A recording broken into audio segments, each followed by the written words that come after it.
राम से बड़ा राम का नाम રામનવમીને લઈને અમદાવાદ શહેરમાં ઠેર ઠેર શોભાયાત્રાનું આયોજન કરવામાં આવ્યું હતું।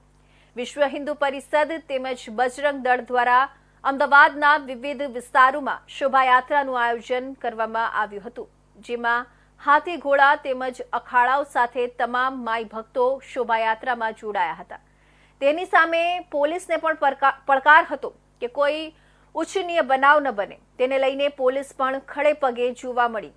રામનવમીની આ શોભાયાત્રાને લઈને ભક્તોમાં ઉત્સાહની સાથે શોભાયાત્રીઓ માટે ત્યાગ, ઠંડા પીણા તો ક્યાંક ઠંડા પાણીના કેમ્પો પણ લગાવવામાં આવ્યા હતા, જેમાં દરિયાપુર, માધુપુરા, દિલ્હી દરવાજા, શાહપુર, ચકલા થઈને શોભાયાત્રા નીકળી હતી અને ભક્તોનો ઉત્સાહ જોવા મળ્યો હતો।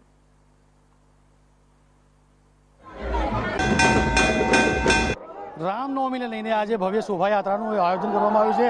હાલમાં જોયું તે પ્રમાણે અમદાવાદમાં જે કહેવાય કે એક ભવ્ય જે રથયાત્રાનું જે આયોજન કર્યું છે રામનવમીને લઈને ખૂબ જ ભક્તોમાં ઉત્સાહ અને આનંદ પણ જોવા મળી રહ્યો છે। આપણે તેમાં વાત કરવાનો પ્રયાસ કરીશું।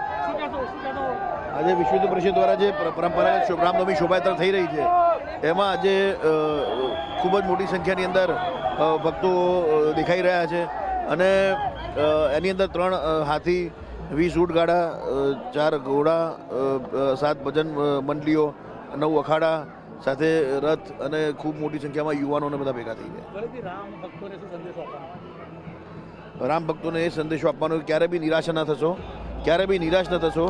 રામ છે અને રામ છે માટે જ આપણે છીએ અને કહેવાય છે કે રામ સે બડા રામ કા નામ, તો રામનો જપ કરો, રામ જ રસ્તો બતાવશે। અહીંયા કહેવાય રામ સે બડા રામ કા નામ કહેવામાં આવે છે। દોલિતભાઈ જે શોભાયાત્રા કાઢવામાં આવી છે તેમના દ્વારા કહેવામાં આવ્યું છે કે રામ ભક્તોને આજના દિવસમાં ખૂબ જ ઉત્સાહ અને ઉમંગ અહીંયા જોવા મળી રહ્યો છે। કેમેરા પર્સન રાજ સાથે ગિરીશ બારોટ, ઇન્ડિયા ન્યૂઝ, અમદાવાદ।